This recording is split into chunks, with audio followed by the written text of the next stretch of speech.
बिस्मिल्लाहिर्रहमानिर्रहीम। अस्सलाम वालेकुम डियर स्टूडेंट। आज यूनिट 1 का दूसरा लेक्चर अपलोड कर रहा हूँ। एक्सरसाइज 1.1 का पहला सवाल है, solve each of the following equation by factorisation method. इसमें जो पहला सवाल है वो जो इक्वेशन गिवन है x² + 5x + 4 = 0। इस इक्वेशन को मैं फैक्टराइजेशन मेथड की मदद से सॉल्व कर रहा हूँ। तो इसका आसान तरीका ये है, इसमें जो 3 टर्म्स है, एक जो कांस्टेंट टर्म है ये वाला, और एक जो इधर x² का जो कोफिशिएंट है वो वाला। x² का कोफिशिएंट इधर क्या है, इधर कुछ गिवन नहीं है, तो इसका मतलब ये है कि ये 1 है। तो मैंने क्या करना है कि इस कांस्टेंट टर्म को सिंबल के साथ इस x² के कोफिशिएंट से मल्टीप्लाई करना है, मतलब 1 × 4, तो इससे आता है 4। अब मैं ऐसे दो नंबर को तलाश करूंगा जिसके ज़रब से 4 आता हो, और जब मैं उसको जमा करूंगा मतलब ऐड करूंगा तो उससे x का कोफिशिएंट आना चाहिए। तो इसके लिए मैं क्या करूंगा, ये जो नंबर आया है इसको मैं फैक्टराइज करूंगा। तो इसका क्या मतलब है कि ऐसे दो नंबर जिसके ज़रब से 4 आता हो और एडिशन से 5 आता हो, तो वो है 1 और 4 खुद।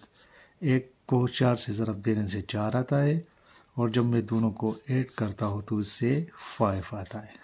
तो इसकी जगह मैं क्या लिखूँगा, x² को अपनी जगह पर लिखो, इधर 1 है तो 1 को मैं अपनी जगह पर लिखूँगा और इसके साथ x लिखूँगा, ठीक है।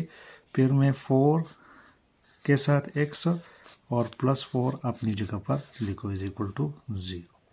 तो पहले इस गिवन इक्वेशन में 3 टर्म्स थे, अब ये 4 हो गए। तो मैं पेयर्स बनाऊंगा, पहले 2 टर्म, तीसरा और चौथा टर्म, ठीक है। पहला 2 टर्म जो है x² 1 × x से x आता है, +4x + 4 = 0। अब इन दोनों में कॉमन लो, तो x² का मतलब है x × x, तो इससे x कॉमन लो, तो इधर मेरे पास बचता है x के साथ इधर 1 है तो इधर बच गया 1। ये 4x है, ये 4 × 1 है, तो इस दोनों में 4 कॉमन है, तो इधर मेरे पास x बचता है और इधर 1 बचता है, तो = 0। जब इधर तक आप इस इक्वेशन को सॉल्व करते हो तो आप लोग अगर इस स्टेप के बाद अगर इन दोनों में ये वाला टर्म सेम आता है तो मतलब ये है कि आपका जो क्वेश्चन सोल्यूशन का जो मेथड है वो ठीक चल रहा है, ठीक है। अब इन दोनों में x + 1 कॉमन है, x + 1 को कॉमन ले, तो इधर मेरे पास क्या रहता है x, और इधर मेरे पास रहता है +4 = 0। अब x + 1 एक नंबर है, x + 4 दूसरा नंबर है, x अननोन है जिसको मैं मालूम करना चाह रहा हूँ। तो एक अननोन के साथ जब मैं नाउन नंबर जमा करता हूँ तो जवाब भी अननोन ही आएगा। इसी तरह ये भी अननोन है। 2 नंबर मल्टीप्लाई हुए हैं क्योंकि ब्रैकेट का मतलब क्या होता है, मल्टीप्लिकेशन, और इससे जवाब आया है 0। तो ये तब पॉसिबल होता है कि या तो दोनों नंबर 0 हो तब उसके ज़रब से 0 आ जाता है, या एक नंबर जो है वो मेरे पास क्या होना चाहिए, वो मेरे पास 0 होना चाहिए एटलीस्ट। तो इधर दोनों के 0 होने के चांसेस जो है इस पे हम कंफर्म नहीं है, ठीक है, कि हम ये कहें कि ये दोनों मस्ट 0 है, ठीक है। तो एटलीस्ट 1 तो 0 ज़रूर होगा। तो इसके लिए हम लिखते हैं इधर या तो x + 1 जो है यही 0 के बराबर है, या x + 4 जो है या ये 0 के बराबर है। अगर x + 1 0 के बराबर है तो इसका मतलब ये है कि x की वैल्यू क्या है, -1। अगर x प्लस 4 0 के बराबर है तो x का मतलब ये है कि x की वैल्यू है -4। तो हमने दोनों इसके जो डिग्री था जो गिवन इक्वेशन का वो 2 है, तो इसके सॉल्यूशन सेट में भी 2 एलिमेंट होंगे, 2 मेंबर्स होंगे। ये याद रखें एमसीक्यूज में भी आ सकता है। The solution set of quadratic equation consist of 2 numbers. तो सॉल्यूशन सेट हमारे पास आया -1 एंड -4। ये हमारे पास पहला सवाल था जिसको हमने सॉल्व किया। अभी आते हैं दूसरे नंबर पर। क्वेश्चन नंबर 2 जो गिवन है वो है x - 3 whole square is equal to 4। तो सबसे पहले हमने इस इक्वेशन को स्टैंडर्ड फॉर्म में लिखना है। जो पहला वाला सवाल था वो ऑलरेडी स्टैंडर्ड फॉर्म में था, मतलब इसको मैं लिखूंगा इस फॉर्म में। स्टैंडर्ड फॉर्म क्या होता है, इस पे मैंने लेक्चर नंबर 1 अपलोड किए। अगर किसी को कोई प्रॉब्लम हो तो मैं उसकी लिंक डिस्क्रिप्शन में डाल दूंगा। पहले मैं इसको इस फॉर्म में लिखता हूँ। तो इसके लिए मैं इस तरह करूंगा कि x - 3 whole square is equal to 4। तो ये लेफ्ट साइड पर a - b होल स्क्वायर वाला फार्मूला अप्लाई करो। वो किसका बराबर है, a square plus b square minus 2ab। तो इधर b में ये अप्लाई करूंगा। इधर a x है और b मेरे पास 3 है, तो इससे क्या आएगा x square plus b square, तो 3 स्क्वायर से आता है 9 -2ab। a मेरे पास x है, b में मेरे पास 3 है, इज इक्वल टू 4। तो ये आया x स्क्वायर। अब ये पहले लिखो, ये बाद में लिखो, कम्यूटेटिव प्रॉपर्टी यूज करो। तो ये मेरे पास आता है -6x प्लस 9 अपनी जगह पर और 4 इधर लेफ्ट साइड पर ले आओ तो उसका साइन चेंज हुआ, माइनस हुआ। तो यह आया x square -6x plus 5 is equal to 0। अभी ये स्टैंडर्ड फॉर्म में हमने लिख दिया। अभी इसको फैक्टराइज करते हैं। तो तरीका क्या था कि इसके कोफिशिएंट को इसके साथ ज़रब करना है। 1 को 5 से ज़रब देने से आंसर क्या आता है, 5 आता है। अब ऐसे दो नंबर जिसके ज़रब से +5 आयो, जिसके एडिशन और सब्ट्रैक्शन से -6 आए। तो इधर देखो ये 5 है और बीच में जो सिंबल है 6 का वो माइनस है। तो इसका मतलब ये है कि दोनों जो नंबर होंगे वो माइनस होंगे, क्योंकि माइनस और माइनस से प्लस आता है और एडिशन से सब्ट्रैक्शन से माइनस आंसर आता है। तो ये वाला है, लेकिन ये भी माइनस करो, ये भी माइनस करो, दोनों के मल्टीप्लिकेशन से क्या आया, +5 आया। लेकिन अब अगर मैं इसको क्या लिखता हूँ, -5 -1 और -5, तो इससे आंसर क्या आता है, -6 आता है। ठीक है। अब मैं इसकी जगह क्या क्या लिखूंगा, -1 और -5, मतलब -1x और -5x। ठीक है। तो अब मैं क्या लिखता हूँ कि x square -1x -5x plus 5 is equal to 0। तो ये क्या आता है, x square -x -5x plus 5 is equal to 0। अब इन दोनों में x कॉमन है, x कॉमन लिया तो इधर x बचता है, इधर -1, इधर माइनस है, इधर प्लस है। तो इस माइनस को माइनस, इधर भी प्लस कंसिडर करो और इस प्लस को माइनस, इधर भी माइनस। तो दोनों में माइनस कॉमन है और एक माइनस कॉमन है और एक 5। ये तो माइनस इधर भी प्लस था तो माइनस कॉमन लिया है तो इधर प्लस रहता है, x रह गया। इधर माइनस इधर भी माइनस था, एक माइनस कॉमन लिया गया है तो एक माइनस बचता है और एक 1 बचता है। अब फिर आप देख सकते हैं कि दोनों में x - 1 सेम आ रहा है। अब x - 1 को कॉमन लो तो इधर x बचता है और इधर -5। तो फिर दो अननोन नंबर का मल्टीप्लिकेशन से आंसर 0 आ रहा है। तो इसका मतलब ये है कि एटलीस्ट 1 जो है इसमें, एटलीस्ट 1 टर्म जो है वो 0 के इक्वल होगा, या तो ये इक्वल है 0 के या x - 5 0 के इक्वल है। तो इधर x इज इक्वल टू 1 और इधर x इज इक्वल टू 5 आया। तो सोल्यूशन सेट हमारे पास आया 1 और 5। ये था सवाल नंबर 1 में सेकंड पार्ट। अब तीसरे पार्ट को सॉल्व करते हैं। तीसरा पार्ट है x² + 3x - 10 is equal to 0। तो एलईडी स्टैंडर्ड फॉर्म में है, तो मैं क्या करूँगा कि -10 को एक्स स्क्वायर के कोफिशिएंट से ज़रब दे, एक्स स्क्वायर का कोफिशिएंट 1 है, तो इससे आंसर क्या आता है -10। अभी -10 लिखो, ऐसे दो नंबर जिसके ज़रब से -10 आयो और जमा मनफी से +3 आ जाए, तो इधर प्लस है और इधर इन दोनों के मल्टीप्लिकेशन से माइनस आना चाहिए। जी दो नंबर जो है को मैं प्लस लूँगा और दूसरे को माइनस लूँगा, लेकिन इधर प्लस है तो इसका मतलब ये है कि जो बड़ा वाला नंबर होगा उसको मैं प्लस लूँगा और छोटा वाला नंबर माइनस लूँगा, क्योंकि जब मैं उसको ऐड या सब्ट्रैक्ट करूँगा तो आंसर तो प्लस आना चाहिए। तो आसान है, 5 ज़रबी -2 प्लस इंटू माइनस माइनस, 5 2 ज़र 10, -10 इससे आता है। अभी 5 को 2 से मल्टीप्लाई से सब्ट्रैक्ट करें तो मेरे पास आंसर बचता है 3। तो इसकी जगह मैं क्या लिखूँगा कि एक्स स्क्वायर, इसकी जगह मैं लिखूँगा plus 5x - 2x - 10 is equal to 0। तो इधर x कॉमन है तो इधर x बच गया और इधर 5, ये भी माइनस है, ये भी माइनस है, माइनस ज़र भी प्लस, माइनस ज़र भी प्लस, और दोनों में -2 कॉमन है तो इधर प्लस रहता है, माइनस कॉमन लिया गया है तो प्लस रहता है, इधर आया 5। अभी आप देख सकते हो कि x + 5 दोनों में सेम आ रहा है। x + 5 को कॉमन लो तो इधर x रहता है और इधर -2 इज इक्वल टू 0।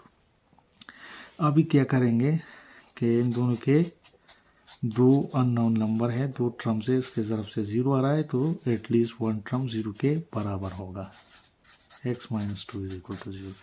तो इधर मेरे पास क्या रहता है कि x इज इक्वल टू -5 और इधर x इज इक्वल टू 2। तो सोल्यूशन सेट हमारे पास आता है -5 एंड +2। ये था क्वेश्चन नंबर 1 का थर्ड पार्ट। अब चौथे पार्ट की तरफ आते हैं। चौथा पार्ट मेरे पास गिवन है sec x² - 13x + 5। तो पहले क्या करेंगे, सेक्स को 5 से ज़रब दें, कांस्टेंट टर्म को x² के कोफिशिएंट से ज़रब देने से मेरे पास आता है 30। ऐसे दो नंबर जिसके ज़रब से 30 आओ और जिसको जमा या मनफी करने से जवाब -13 आए, इधर माइनस है तो दोनों को माइनस कंसिडर करूँगा। तो 30 के फैक्टराइज करने से क्या क्या, -10 और -3 से क्या आता है +30 आता है, और इधर -10 एंड -3 से क्या आता है -13 आता है। तो ये क्या आया sec x², इसकी जगह मैं लिखूंगा -10x, s की जगह मैं लिखूंगा -3x और +5 अपनी जगह पर लिखो। अब इन दोनों में क्या कॉमन है, ये भी 2 पे डिवाइड हो रहा है, ये भी 2 पे डिवाइड हो रहा है, तो दोनों में 2 कॉमन है और x² है और इधर x है, एक x कॉमन है। तो इधर मेरे पास बचता है 3x, 2 5 ज़र 10, एक 5। ठीक है, इधर माइनस है, इधर प्लस है, माइनस भी प्लस एंड माइनस भी माइनस, माइनस कॉमन है, बाकी कुछ कॉमन नहीं है तो 1 कॉमन है। तो अभी क्या होगा, इधर माइनस तो कॉमन लिया गया, ये प्लस है क्या, +3x और ये माइनस, एक माइनस ये तो -5 इज इक्वल टू 0। अब इन दोनों में 3x - 5 सेम आ रहा है, तो 3x - 5 को कॉमन लो तो इधर रहता है 2x - 1 इज इक्वल टू 0। अब फिर दो अननोन टर्म में जिसका मल्टीप्लिकेशन 0 आ रहा है, तो या तो 3x - 5 0 के इक्वल है या 2x - 1 0 के इक्वल है। अगर 3x - 5 0 के इक्वल है तो 3x मेरे पास क्या आना चाहिए, इज इक्वल टू +5। दोनों साइडों को 3 पे डिवाइड करो तो x का आंसर आता है 5/3। इधर 2x इक्वल होगा 1 का, दोनों तरफ को 2 पे डिवाइड करो तो x का एक और वैल्यू मेरे पास क्या आएगा 1/2। तो सोल्यूशन सेट हमारे पास आता है 5/3 एंड 1/2। ये फोर्थ वाला पार्ट था एक नंबर का। भी पॉइंट बाय पार्ट की तरफ आते हैं। पॉइंट बाय पार्ट है 3 into x² - 1 is equal to 4 into x + 1। Standard form में पहले लिखेंगे। ठीक है, स्टैंडर्ड फॉर्म में लिखने के लिए हम क्या करेंगे, लेफ्ट साइड और राइट साइड दोनों पर डिस्ट्रीब्यूटिव प्रॉपर्टी यूज करेंगे। लेफ्ट साइड पर distributive property of multiplication over subtraction और राइट साइड पर distributive property of multiplication over addition इस्तेमाल करेंगे। लेफ्ट साइड पे जब यूज़ करेंगे तो 3x² minus 3 is equal to 4x plus 4। Standard form में राइट साइड पर 0 होता है, तो इन दोनों को लेफ्ट साइड पर ले आएंगे। 3x² minus 4x minus 3x minus 4 is equal to 0। 3x² minus 4x, इन दोनों से क्या आंसर आता है? -7 इज इक्वल टू 0। अब इसको इससे मल्टीप्लाई करो तो इससे आता है -21। आंसर माइनस आ रहा है और इधर भी माइनस है। बड़ा हिस्सा जो है उससे क्या होगा, वो माइनस लो, और छोटा हिस्सा जो होगा वो प्लस लो। -21 के फैक्टर मालूम करो, जिससे ऐसे दो नंबर जिसके ज़रब से -21 आता हो और सब्ट्रैक्शन या एडिशन से -4 आता हो, तो मेरे पास वो है -7 ज़रब +3। -7 और +3 से आता है -4। तो ये आया 3x² minus 7x plus 3x minus 7 is equal to 0। इन दोनों में x कॉमन है, x को कॉमन लो, इधर 3x बचता है और इधर -7। इधर प्लस ज़रब प्लस माइनस ज़रब प्लस, प्लस कॉमन है, 1 कॉमन आया, 3x minus 7 is equal to 0। Same आ रहा है, 3x माइनस 7 को कॉमन लो, इधर x आया, इधर 1 आया, इज इक्वल टू 0। फिर दो अननोन टर्म है जिसका ज़रब क्या आ रहा है? 0। तो 3x minus 7 is equal to 0 और x plus 1 is equal to 0। 3x is equal to +7 और x इज इक्वल टू -1। दोनों साइडों को 3 पे डिवाइड करो तो x की वैल्यू आती है 7/3 और इधर जो है -1। सोल्यूशन सेट आपका आएगा 7/3 एंड -1। ये था सवाल नंबर 5। अब लास्ट पार्ट जो है उसको सॉल्व करते हैं। लास्ट पार्ट है x into 3x minus 5 is equal to x minus 6 into x minus 7। इसको पहले स्टैंडर्ड फॉर्म में लिखते हैं। लेफ्ट साइड पर distributive property of multiplication over subtraction apply करेंगे और राइट साइड जो है वो दो बाइनॉमियल है उसका मल्टीप्लिकेशन है, वो वाला मेथड अप्लाई करेंगे। तो पहले लेफ्ट साइड ये क्या आएगा, x को 3x से मल्टीप्लाई करो तो 3x² आएगा, प्लस इंटू माइनस माइनस ये आएगा 5x। बाइनॉमियल का ज़रब का तरीका क्या है, x को पहले x माइनस 7 से ज़रब देंगे, फिर -6 को इससे ज़रब देंगे, तो ये आया x into x minus 7 and -6 into x minus 7। तो 3x² minus 5x is equal to, अभी फिर distributive property of multiplication over subtraction, तो यह आया x², यह आया -7x, इधर भी -6x minus into minus plus, यह आया 42। राइट साइड को 0 करें, राइट साइड में जितने टर्म है वो लेफ्ट साइड पे ले आओ, तो यह आया 3x², ये x² भी इधर -x² माइनस 5x, इन दोनों से आता है -13, तो इसको इधर जब ले आएंगे तो +13 होगा। ठीक है, ये -42 अपनी जगह पर ले आओ, तो ये आएगा 2x² माइनस, इससे आता है 18x -42 इज इक्वल टू 0। अब तीनों टर्म में 2 कॉमन है, मतलब तीनों टर्म 2 पे डिवाइड हो रहे हैं, 2 को कॉमन लो, इधर x² बचता है, इधर 9 बचता है और इधर मेरे पास 21 बचता है। अब ये पूरा एक नंबर है और ये 2 भी एक नंबर है, इन दोनों के ज़रब से 0 आ रहा है, लेकिन अभी इधर हम एक नंबर को जानते हैं कि ये 0 के बराबर नहीं है, मतलब 2 0 के बराबर नहीं है, तो इधर ये कन्फर्म, ये मस्ट 0 के बराबर होगा, x² माइनस 9x माइनस 21 0 के बराबर होगा। अभी इसको सॉल्व करते हैं, स्टैंडर्ड फॉर्म में आया तो 1 को -21 से ज़रब दो तो -21 ही आता है। तो अभी ऐसे दो नंबर जिसके ज़रब से -21 जमा मनफी से -9, तो मेरे पास वो है 21, तो वो मेरे पास क्या रहता है सॉरी, ये जो इधर हमने गलती की है, ये 13 से जब हम 5 सब्ट्रैक्ट करेंगे ये 8 आता है, तो ये 4 आएगा, ये 4 है। ऐसे दो नंबर जिसके ज़रब से -21 और जमा मनफी से -4 आ जाए, तो मेरे पास क्या क्या है, बड़ा नंबर जो है वो माइनस लेंगे और छोटा वाला प्लस लेंगे, क्योंकि इधर माइनस आंसर आना चाहिए।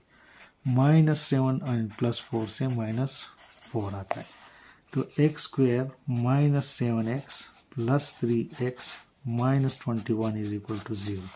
अब इधर x कॉमन है तो x -7 आया, इधर +3 कॉमन है तो x -7 ये आता है। ठीक है, अब x -7 कॉमन है तो इधर x रहता है और इधर 3 = 0। अब रूट रहा में तो एक को या तो x -7 0 के इक्वल होगा या x + 3 0 के इक्वल होगा, तो x = +7 और x = -3। सॉल्यूशन सेट मेरे पास आता है 7 and -3, ये हमारे पास इसका आंसर बचता है। ठीक है, बड़ी मेहरबानी, थैंक यू, अल्लाह हाफिज़।